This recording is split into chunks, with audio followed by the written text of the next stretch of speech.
Agora, meus amores, me acompanhem lá no livro, na disciplina de História. Agora, vamos lá para a disciplina de História. Unidade 3, página 4. Não se esqueçam de colocar a data no cantinho da folha. Fiquem com o marca-texto em mãos, caso seja necessário grifar alguma coisa, ok? Diversidade de pessoas. Todas as pessoas são únicas. O que isso quer dizer? Se prestarmos atenção, vamos notar que cada pessoa tem seu jeito único de ser, suas características físicas e personalidade própria. Por isso, as pessoas são diferentes entre si. Apesar de serem únicas, as pessoas também têm muitas coisas em comum. Por exemplo, você costuma partilhar com as pessoas mais próximas alguns momentos e algumas experiências? Seus gostos são parecidos com os de seus amigos e colegas? O cotidiano e o modo de vida das pessoas no lugar onde você vive são semelhantes, ou seja, são parecidos? A agricultura familiar é desenvolvida em pequenas propriedades. A colheita é feita em conjunto e os produtos colhidos servem para a alimentação da própria comunidade e para o comércio.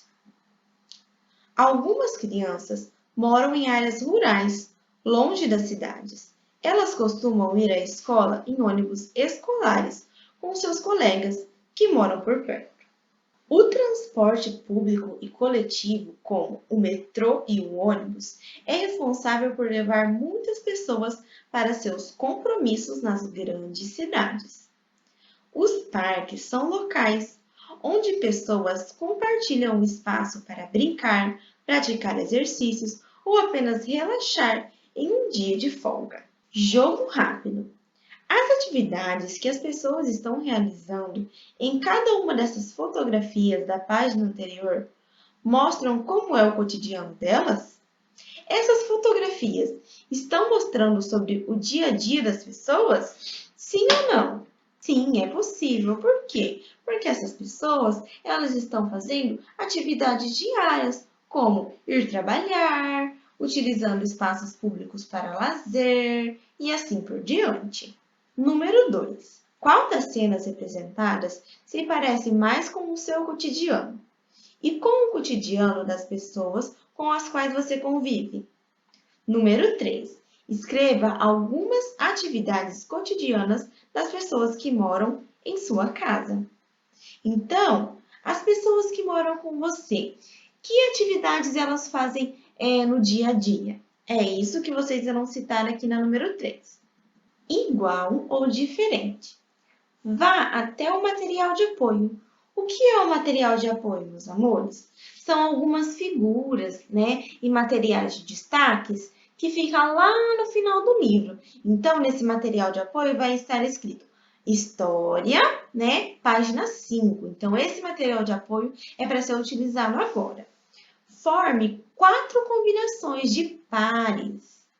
Observe que, apesar das semelhanças, também é possível perceber diferenças entre os personagens. Então, vocês vão refletir sobre as semelhanças e as diferenças que tem entre os personagens que está lá no material de apoio, ok? Não há necessidade de colar no caderno, somente uma reflexão, somente pensar um pouquinho sobre isso, certo? Vivemos em grupos. Os seres humanos construíram seu modo de vida em grupos, isto é, se organizaram ao longo do tempo em sociedades. Vamos grifar até aqui. E o que isso significa? Quer dizer que não vivemos sozinhos, pois dependemos dos outros para realizar diversas atividades. Além disso, muito do que conhecemos hoje herdamos das gerações e grupos do passado.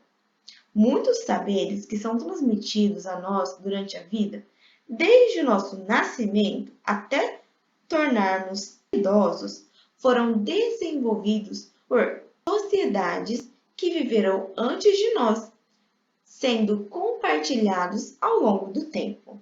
além do grupo de pessoas mais próximas que convivemos, como os nossos familiares, os vizinhos do bairro, os colegas da escola, o professor e os funcionários do colégio, pertencemos também a outros grupos maiores. Fazemos parte de grupos que compartilham culturas, costumes e modos de vida semelhantes. Opa, vamos grifar aqui.